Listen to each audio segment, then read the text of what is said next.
Hello everyone, स्वागत है आप सबका फिर से हमारे यूट्यूब चैनल पर। और हम लोग अभी कवर कर रहे हैं बीएससी सेमेस्टर फर्स्ट का सिलेबस। उसी सिलसिले में हमारी ये फोर्थ वीडियो है। और आज हम जिसके बारे में पढ़ेंगे, टॉपिक का नाम है वेस्पर थ्योरी। ठीक है, वेस्पर थ्योरी। वेस्पर थ्योरी का फुल फॉर्म क्या है? Valence shell electron pair repulsion theory. तो आपको समझ में आ जाना चाहिए हम किसके बारे में बात करेंगे अभी। वैलेंस शेल के बारे में, उसमें जो इलेक्ट्रॉन मौजूद है और उनके बीच में क्या होने वाला है हमारे पास, रिपल्शन, और उनके इफेक्ट क्या होंगे, इसके बारे में हम किसमें पढ़ेंगे, हमारी वेस्पर थ्योरी में। ठीक है, सबसे पहला पॉइंट क्या है? Propose by Sidgwick and Powell. किसने दिया था इस थ्योरी को? सिडविक एंड पॉवेल ने। और फर्दर डेवलप किया हमारे नाइलॉम एंड गिलेस्पी ने। बीएससी के पर्पज से इंपॉर्टेंट नहीं, लेकिन कॉम्पिटिशन एग्जाम में पूछ लेते हैं। इस थ्योरी की वजह से क्या होता है? Useful in the prediction of geometry. एकदम ज्योमेट्री बता सकते हैं, और क्या बता सकते हैं साथ में? शेप बता सकते हैं। किसकी? मॉलिक्यूल की। ज्योमेट्री और किसकी शेप बता सकते हैं हम? मॉलिक्यूल की शेप। और approximate bond angle between the covalent bonds. मान लीजिए यहाँ पे वाटर है, दो कोवेलेंट बॉन्ड है, एक ये है, एक ये है। इनके बीच में कितना बॉन्ड एंगल मौजूद होगा, किससे बता सकते हैं हम? वैलेंशियल इलेक्ट्रॉन पेयर रिपल्शन थ्योरी से। ठीक है, थर्ड पॉइंट है, explain the geometrical arrangement of electron pairs. आपको याद रखना, इलेक्ट्रॉन पेयर्स में दोनों काउंट होते हैं, लोन पेयर भी और बॉन्ड पेयर भी। इन दोनों को मिला के क्या बनता है हमारा? Electron pair. सेंट्रल एटम के अराउंड इनकी जो अरेंजमेंट है, जैसे अपन ने वाटर में पढ़ा है, यहाँ पे क्या होता है? ऑक्सीजन, यहाँ पे हाइड्रोजन, यहाँ पे हाइड्रोजन, और इसके दो लोन पेयर कहाँ होते हैं? ऊपर होते हैं। तो ये लोन पेयर और ये बॉन्ड पेयर, इनको मिला के क्या बोलते हैं हम? Electron pairs. और इन्हीं की अरेंजमेंट को कौन एक्सप्लेन करता है? हमारा वेस्पर थ्योरी।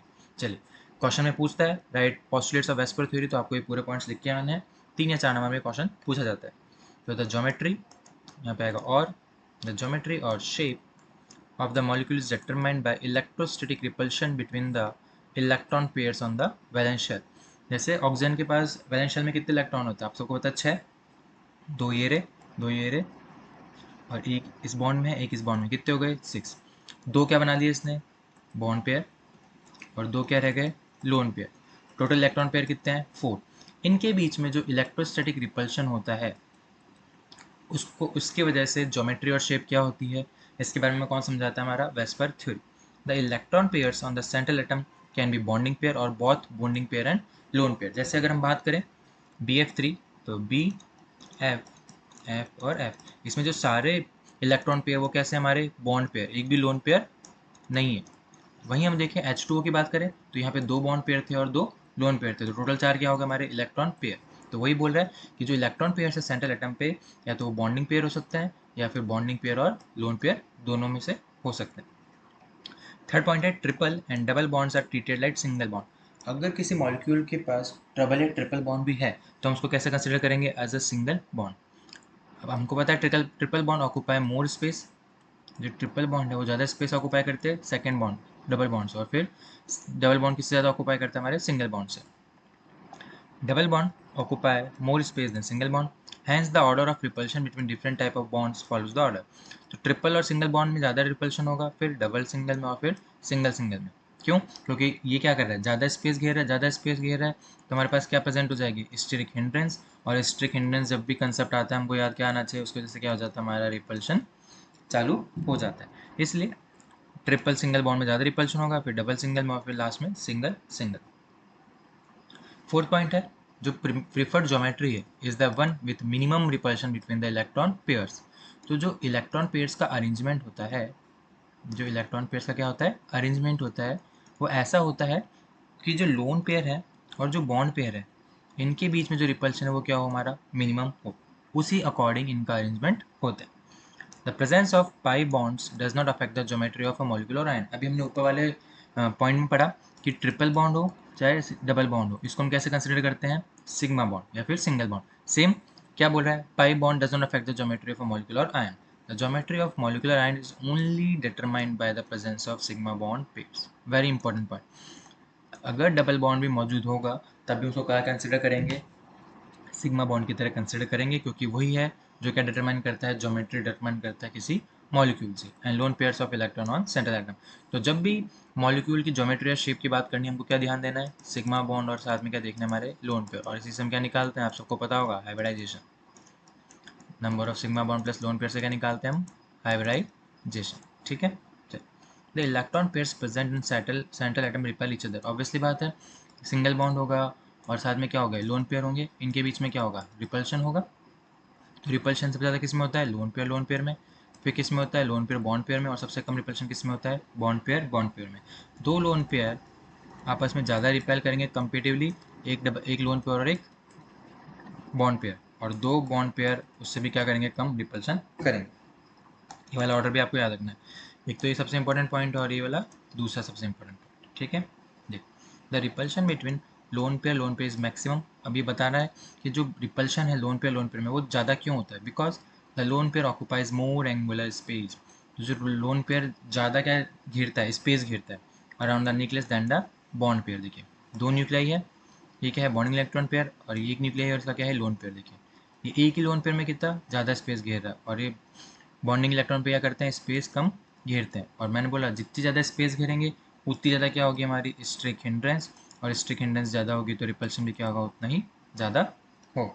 इसलिए लोन पेयर में सबसे ज़्यादा रिपल्शन होता है। Next point, the repulsion between bonding pair of electrons depends upon the electronegativity difference between the central atom and other side atoms. मान लीजिए यहाँ पे एक्स एटम है, इसके साथ दो एटम अटैच है वाई वाई, और ये भी सेंट्रल एटम है और इसके साथ दो एटम अटैच है ए।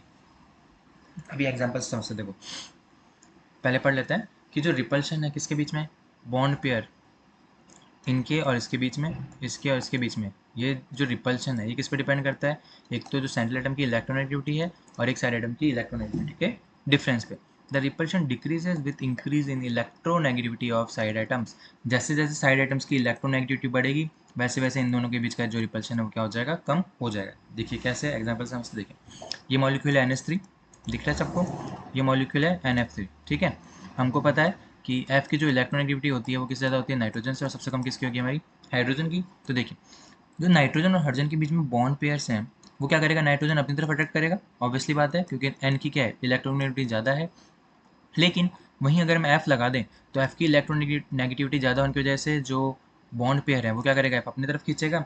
अब देखिए इस सेंट्रल एटम के पास रहेंगे तो इनके बीच में क्या होगा, ज़्यादा रिपल्शन होगा।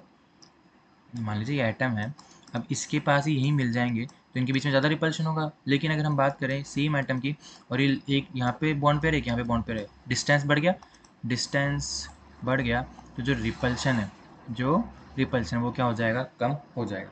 इसलिए जितना ज़्यादा इलेक्ट्रोनेगेटिव डिफरेंस होगा सेंट्रल एटम और इलेक्ट्रोनेगेटिव एटम के बीच में, उतना ही हमारा क्या होगा, रिपल्शन कम हो। Very important point. इसी से आप लोग देखते हैं कि बॉन्ड एंगल में क्या फ़र्क पड़ता है, ठीक है।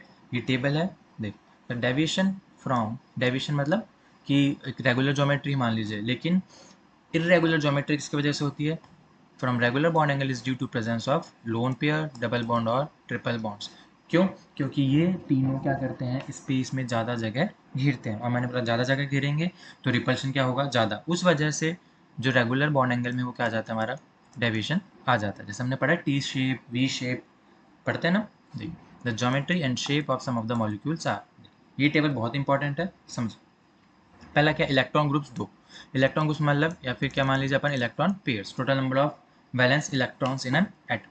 इसमें क्या बोल रहा है, बॉन्डिंग ग्रुप्स दो हैं, मतलब दोनों के दोनों क्या है, हमारे bonding pair. Electron pair zero है तो ज्योमेट्री क्या होगी हमारी, लीनियर, और शेप भी क्या होगी, लीनियर। क्यों, क्योंकि यहाँ पे लोन पेयर क्या है, हमारे जीरो। जब भी लोन पेयर जीरो आएगा आपका जो ज्योमेट्री हो क्या होगी, रेगुलर होगी, और जैसे ही लोन पेयर आना स्टार्ट कर देंगे वैसे ही आपकी ज्योमेट्री जो है वो क्या हो जाएगी, डेविएट हो जाएगी या फिर चेंज हो जाएगी। बॉन्ड एंगल हम सबको पता है, लीनियर में क्या होता है, 180 CO2 कैसे बनाते हैं, C double bond O double bond O। Lone pair नहीं है, सिर्फ क्या है यहाँ पे, बॉन्ड पेयर है, और बॉन्ड पेयर है तो रिपल्शन क्या हो जाएगा, जीरो। तो ज्योमेट्री भी सेम रहेगी और शेप भी सेम। वहीं हम इलेक्ट्रॉन ग्रुप आके, इलेक्ट्रॉन पेयर्स कितने हैं, 3, बॉन्डिंग पेयर्स भी कितने हैं, 3, और लोन पेयर्स क्या है, 0। तो जो रेगुलर ज्योमेट्री वो कैसी होती है हमारी, ट्रायगोनल प्लेनर। शेप भी सेम रहेगी, बॉन्ड एंगल हमने पढ़ा 120 डिग्री, BF3 का स्ट्रक्चर सबने पढ़ा है। बोरोन के पास कितने वैलेंस इलेक्ट्रॉन होते हैं, 3, 3 वैलेंस इलेक्ट्रॉन होते हैं, तो वो 3 फ्लोरीन के साथ क्या बना लेगा, बॉन्ड बना लेगा। वहीं अगर देखिए हम बात करें कि अब इलेक्ट्रॉन पेयर कितने हैं, 3, लेकिन बॉन्डिंग पेयर कितने हैं, 2, और लोन पेयर कितने हैं, 1। तो जो ज्योमेट्री है वो क्या रहेगी, वो तो सेम रहेगी, ज्योमेट्री हमेशा सेम रहेगी। रिपल्शन की वजह से सिर्फ बदलेगी, तो वो बदलेगी क्या, शेप। तो रिपल्शन की वजह से बदलती है शेप, और ज्योमेट्री क्या रहेगी, सेम रहेगी। और एक कंसेप्ट और है कि जो ज्योमेट्री है उसको हम किस पे बेसिस पे देखते हैं, हाइब्रिडाइजेशन। तो जो हाइब्रिडाइजेशन होगा वही क्या होगी, हमारी ज्योमेट्री। जैसे अपन ने पढ़ा है कि अगर sp हाइब्रिडाइजेशन है तो ज्योमेट्री क्या होगी, लीनियर, याद रहेगा। sp2 हाइब्रिडाइजेशन है तो ज्योमेट्री क्या रहेगी, ट्रायगोनल प्लेन। sp3 हाइब्रिडाइजेशन है तो जो ज्योमेट्री वो क्या रहेगी, टेट्राहेड्रल। sp3d मान लीजिए, पहले sp3d हाइब्रिडाइजेशन है, तो जो हमारी ज्योमेट्री रहेगी वो क्या रहेगी, ट्राइगोनल बाई पिरामिडल। sp3d2 है तो हमारी जो ज्योमेट्री वो क्या रहेगी, ऑक्टाहेड्रल। तो ज्योमेट्री क्या रहेगी, हमेशा सेम रहेगी। अगर हमको क्या याद है, हाइब्रिडाइजेशन, तो हम लोग आसानी से क्या निकाल सकते हैं, ज्योमेट्री निकाल सकते हैं। लेकिन शेप जानने के लिए हमको इलेक्ट्रॉन पेयर और लोन पेयर के रिपल्शन के बीच में देखना होगा। जैसे SO2 है, हमको पता है सल्फर के पास वैलेंस इलेक्ट्रॉन कितने होते हैं, 6 होते हैं। तो देखिए sulphur double bond oxygen, double bond oxygen, और ये क्या बच गया हमारे पास, लोन पेयर।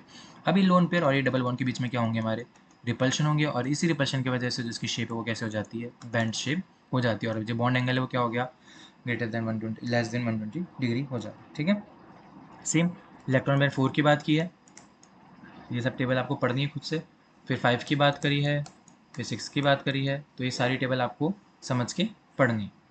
तो वेस्पर थ्योरी में जब भी कुछ पूछे, आपको एक तो पहली बात पॉस्टुलेट्स लिख के आने हैं, और इन्हीं टेबल्स में से आपको कुछ बना के आना है।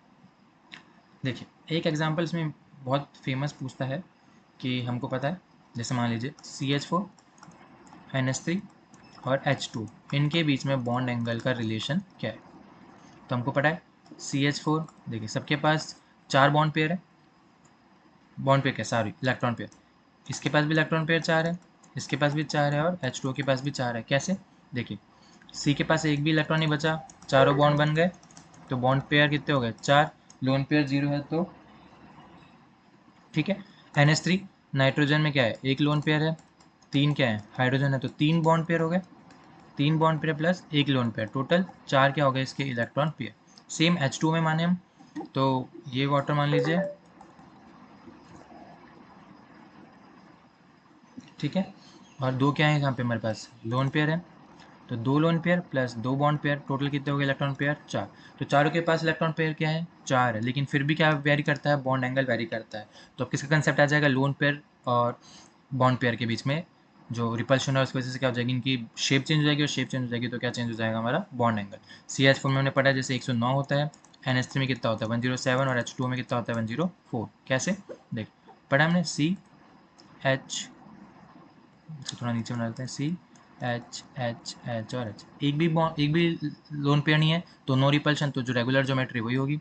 NH3 एक लोन पेयर होता है, तो इनके बीच में क्या होता है, रिपल्शन होता है, उसकी वजह से इसका जो बॉन्ड एंगल है वो कितना हो जाता है 107। और वाटर में 2 लोन पेयर हैं, वाटर में कितने हैं, 2 लोन पेयर, तो रिपल्शन ज़्यादा होगा, रिपल्शन ज़्यादा होगा, तो जो बॉन्ड एंगल है वो कितना हो जाता है 104 डिग्री।